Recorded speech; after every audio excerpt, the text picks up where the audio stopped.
During a tense morning meeting at the office, Bridget Cole, a 35-year-old marketing manager from Lincoln, Nebraska, suddenly felt her phone buzz. One text message changed everything. It was from her younger sister, short and direct. "Send me $2,800 for prom." Bridget froze, staring at the screen in disbelief. When she refused, another message appeared moments later, this time from her parents. "Pay up, or don't consider yourself part of this family anymore." End. A chilling threat that shattered every memory of love and belonging she once held dear. What Bridget didn't know was that behind this small request hid a devastating secret one that would make her end all ties with her own family. Stay until the end of the video to uncover the shocking truth Bridget discovered after that fateful text. That afternoon, around 4:15 p.m., at Bridget's office in downtown Lincoln, Nebraska, the late sunlight slipped through the thin blinds, spilling across her desk piled high with marketing reports. She tried to focus on her work, but her mind couldn't escape that morning's message: "Pay up, or don't call yourself family." The words echoed in her head like a cold, metallic bell. Bridget leaned back in her chair and took a deep breath. For years, she had believed she was the one keeping her family afloat. She wasn't rich, but steady enough to help when her parents needed it. 4 winters ago, during a visit home, she remembered her mother, Linda Cole, eyes tired and sunken, saying softly in the kitchen, "You know, honey, we just need a little help to get through the month. Everything's gotten more expensive and your dad's health isn't great." Without hesitation, Bridget opened a joint bank account, meant only to help them get through a rough patch. Quote, "I'll transfer money here every month," she had told her mother. "Only use it for bills, electricity, water, groceries. Okay?" Her mother nodded gratefully, lips trembling with emotion. Her father, David Cole, said nothing, just placed a hand on her shoulder. At the time, Bridget thought it was love. Now, it felt like a silent agreement that she would always be their lifeline. Month after month, Bridget sent money: $500, $1,000, sometimes $2,000 when they claimed to be struggling. She never once checked the account. She was too busy leading campaigns, running meetings, climbing the corporate ladder. Sometimes her mother would text, "Thank you, Bridget. You're the pride of the family." Those words used to warm her heart. Now, reading them again made her skin crawl. By 5:10 p.m., as the office lights flicked on and people began packing up, Bridget finally opened her banking app for the first time in nearly 3 years. The screen loaded. Her heart skipped a beat. Account balance: $212. She frowned, quickly doing the math in her head over 4 years. She had sent more than $100,000. Her pulse raced as she scrolled through the transaction list. Each line hit like a slap: $3,200. Lincoln Jewelers, $1,85. Prom, Party Boutique, 2.0, Omaha Travel Agency, $780. Nordstrom Online, $5,000. Car loan payment. Her face went pale. None of these had anything to do with electricity or groceries. Quote, this was her mother and sister's luxury lifestyle funded by her own hard-earned money. She gripped her phone tightly, trying to steady her breath. At 5:28 p.m., she stood up, walked to the parking lot, and sat inside her car. The cold April wind whistled through the cracks as she dialed her mother's number. "I just checked the joint account," she said, her voice trembling but controlled. Her mother's tone was calm, almost casual. "Oh, that. Everything's fine, sweetheart." Fine. You spent $3,000 at a jewelry store and nearly $2,000 on prom dresses? A pause, then her mother's voice turned sharp. "Don't speak to me like that. Everything I do is for this family. You should be grateful." Grateful? For being used? Bridget snapped. There was silence, and then a click. The call ended. At that moment, Bridget realized she wasn't the helpful daughter anymore. She was the family's personal bank. She sat in her car until 6 p.m., the sun set, staining her windshield crimson. Everything she had ever believed about her parents, about what it meant to help, began to crumble. She remembered her father's words. "It's just a loan, we'll pay you back." But not a single dollar ever returned. At 6:30 p.m., she texted her best friend, Ellen Ward, a lawyer in the same building. Ellen, I need to talk. It's serious about my family account. They met at 7 p.m. in Ellen's office. The only sound was the soft clacking of keys as Ellen logged in using Bridget's credentials. After a few minutes, Ellen looked up, her expression darkening. Bridget, these aren't just shopping charges. They've been paying off debts, and there's a second mortgage linked to this account. Bridget's voice cracked. A second mortgage? They said the house was almost paid off. Ellen turned the screen toward her. There's a consistent monthly payment to a bank in Omaha. Looks like they borrowed about $50,000 and have been using your funds to cover it. The air grew heavy. Bridget stared at the rows of numbers, each one a reminder of betrayal, more than $100,000 gone, piece by piece, under the name of family love. By 8 p.m., she left Ellen's office clutching a stack of printed statements.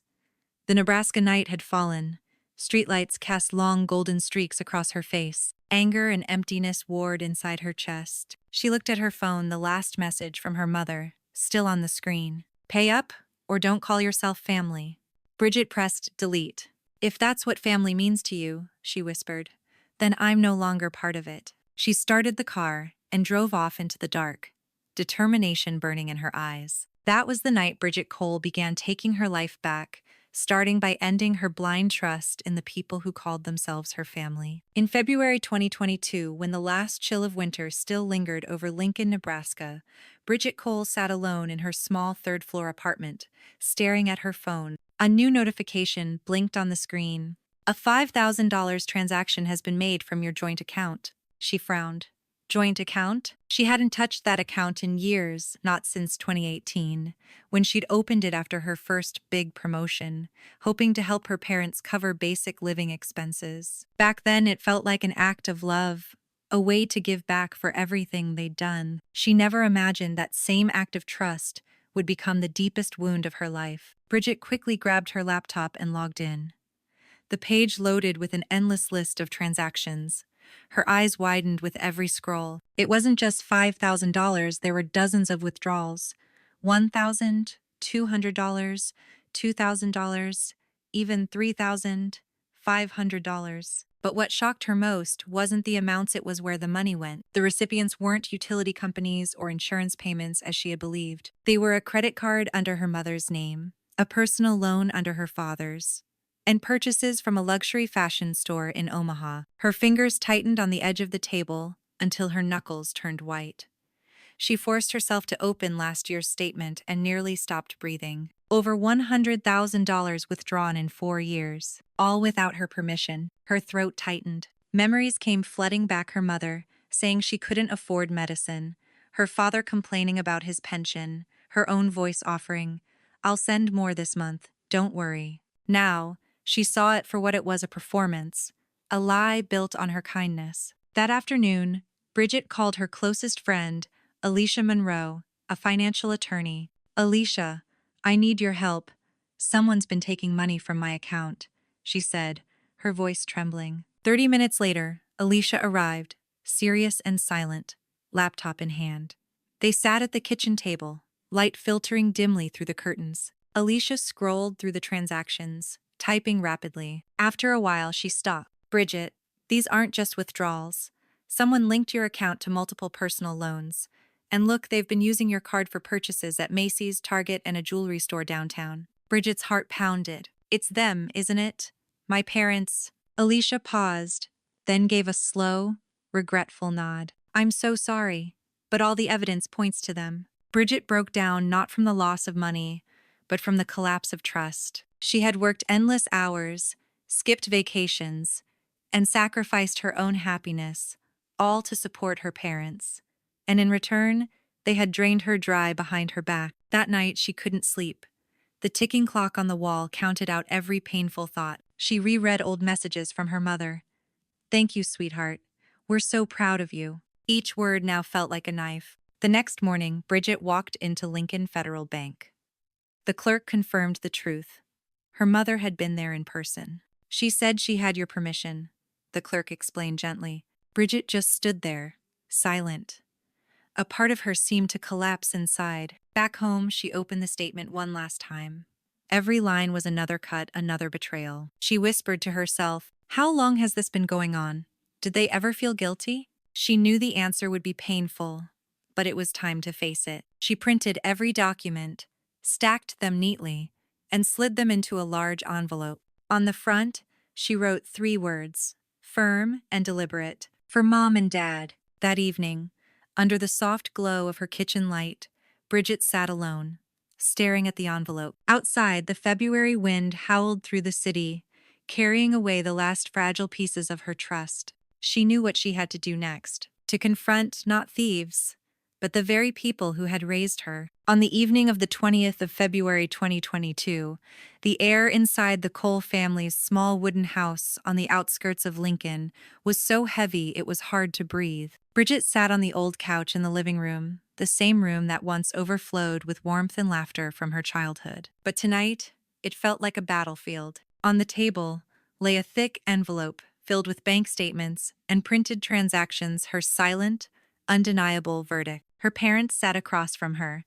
Her father, Harold Cole, 62, had his arms crossed, his eyes wary. Her mother, Linda, tried to appear calm, though her hands trembled slightly in her lap. Her 7-year-old sister, Katie, perched on the stairs, clutching her phone with a sullen look. "Do you have anything you'd like to say?" Bridget began, her voice low but cutting. No one answered. She pulled out a sheet of paper and laid it on the table. "This is the statement from the past 4 years. Over $100,000 withdrawn from the joint account.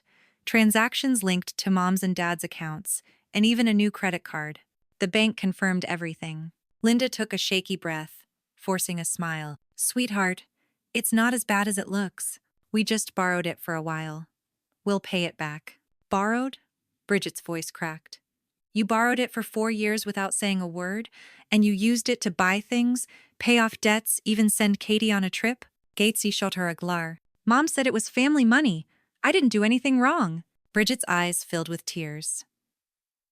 "Do you know that to send that money every month, I worked overtime, skipped holidays, gave up vacations?" Harold slammed his hand on the table. "Enough, Bridget. You always act like you're the only one who sacrifices.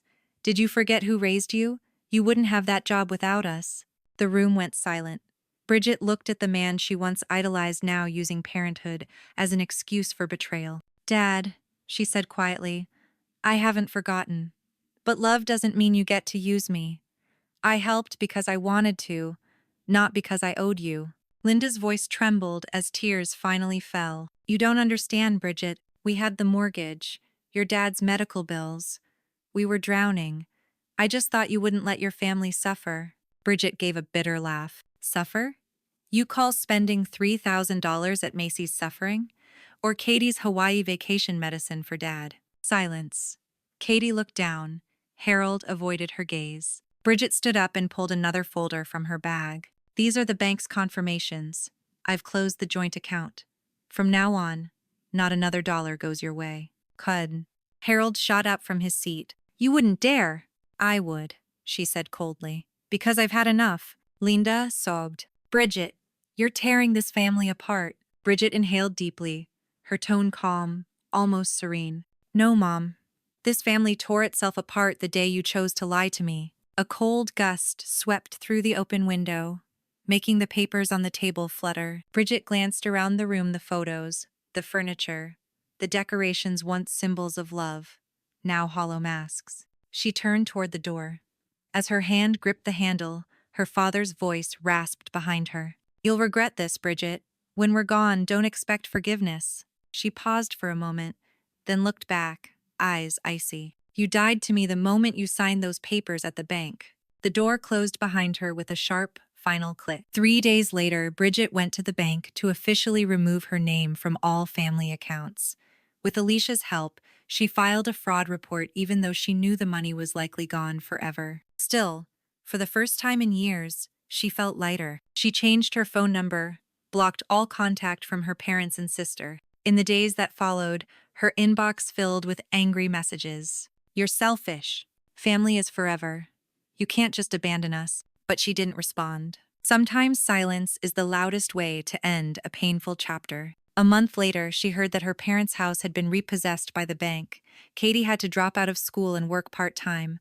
Relatives whispered, neighbors gossiped, but Bridget didn't return. One March morning, standing by her office window as sunlight streamed across the neighboring buildings, Bridget asked herself quietly, "Did I do the right thing?" Then she remembered the bank statements, the false tears, her father's final cruel words. A faint smile crossed her lips as she whispered, "Yes, I finally chose myself. Come there, chat GPT or noi." On the morning of the 15th of April 2022, Lincoln was still a bit chilly, but in Bridget Cole's small apartment, the air felt warmer than ever, not because of spring, but because of the peace she had finally reclaimed.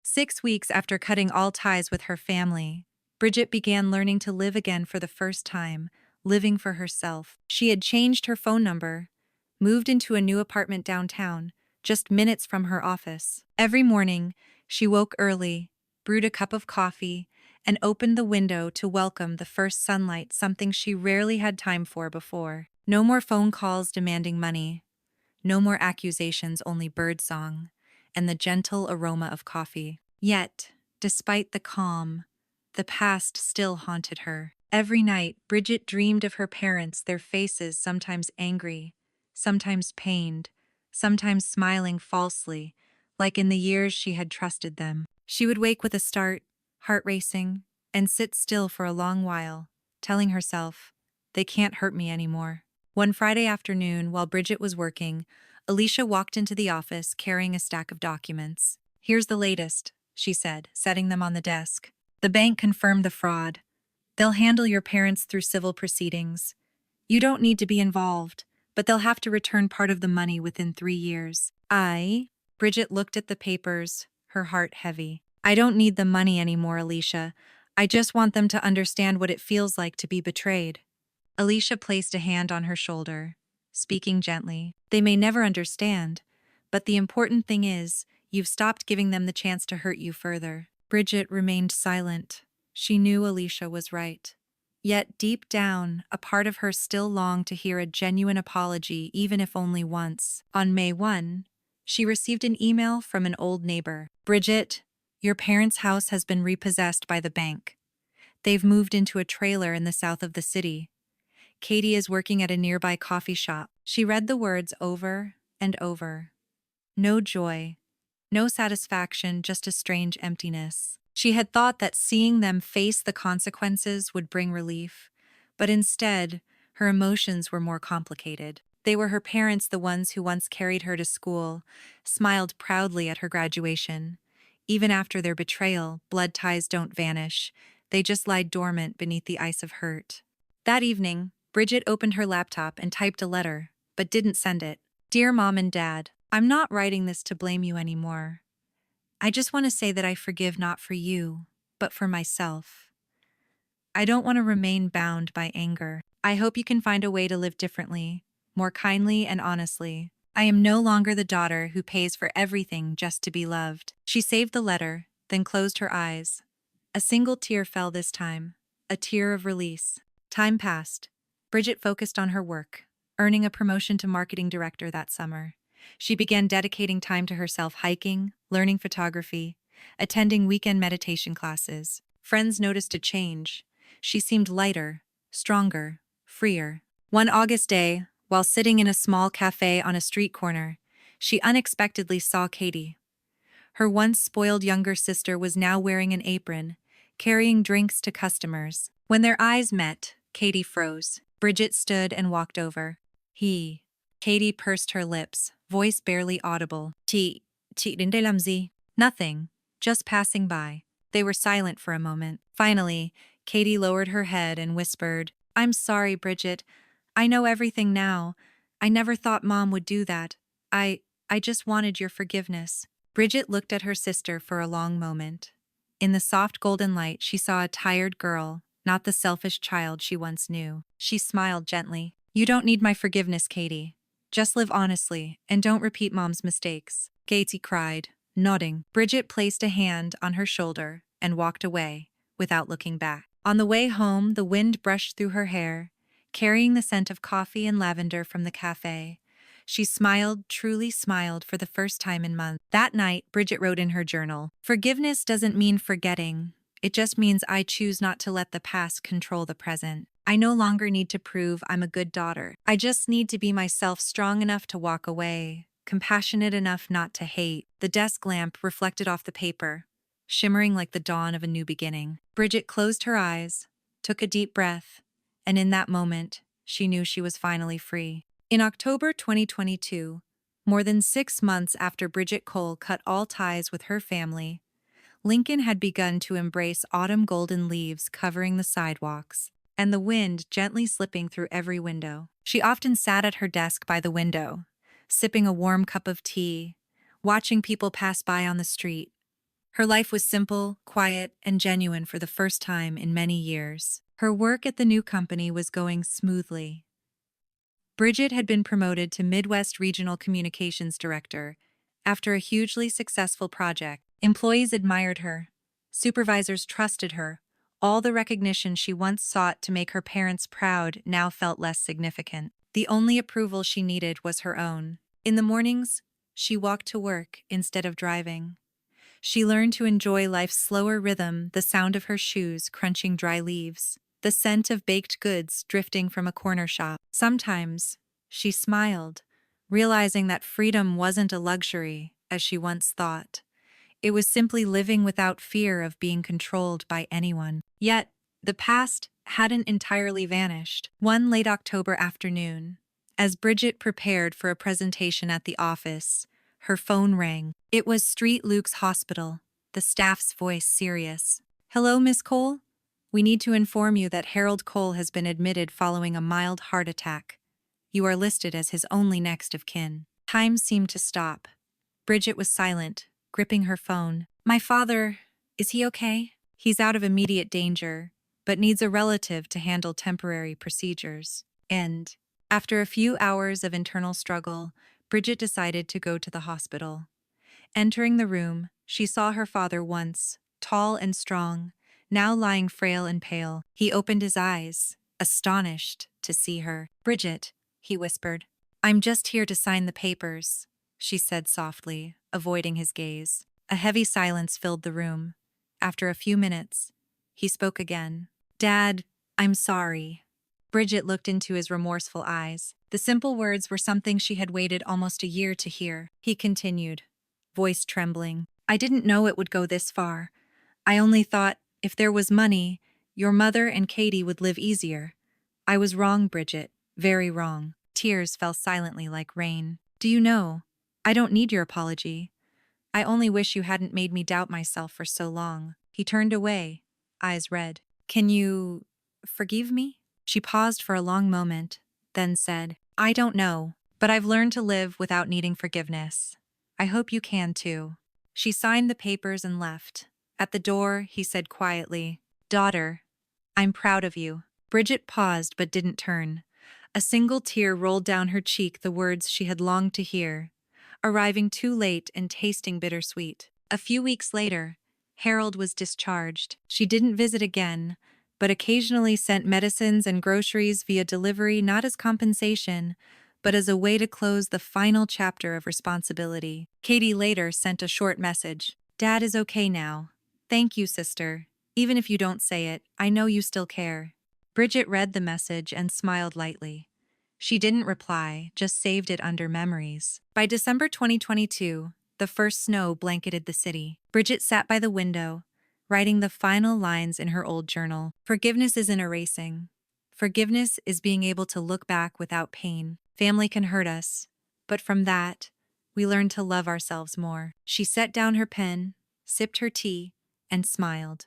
Outside, the snow fell thicker, but inside, Bridget's heart was clear and calm once again. Spring 2023, Lincoln began warming again. Sunshine streamed through the windows of Bridget Cole's small apartment, illuminating photos she had taken on hiking trips, books, and carefully tended plants. For the first time in years, Bridget felt her life truly belonged to her, free from debt, pressure, and most importantly, no longer bound by her family's betrayal. She sat at her desk, opening her laptop to revisit the journal entries she had written over the past months.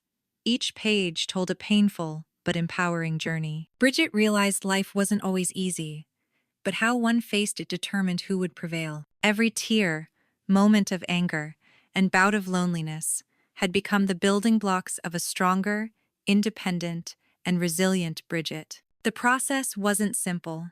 At first, she spent sleepless nights wondering if cutting ties with her parents and sister was the right choice. Some nights, she looked at the star-filled sky, silently asking herself whether they would ever recognize the pain they caused. Gradually, she realized her joy and freedom did not depend on their awareness or forgiveness.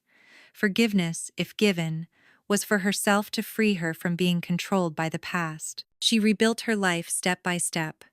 Mornings began with exercise, and walks through streets blanketed in fallen leaves, listening to birdsong. Work became a source of joy, not stress, and she found happiness in small victories, winning a major marketing campaign or capturing a beautiful photograph on a weekend outing. Every step affirmed the self-reliance she had built from scratch. From the long hours she worked as a young woman to support herself. A major transformation was her relationship with herself. Bridget learned to care for both her body and mind. She practiced meditation, attended yoga classes, and spent weekly time journaling. These quiet moments helped her recognize the limits of forgiveness and compassion. She could love others, but never allow herself to be exploited or hurt again. Bridget also embraced the value of financial independence. After the losses caused by her family's exploitation, she understood that money was a tool to protect herself. She reorganized her budget, invested wisely, and created a safety fund for the future. Each glance at her account balance brought a smile, proof of a self-reliance no one could take away. Her family remained in her thoughts, but now only as lessons and memories, not as sources of pain.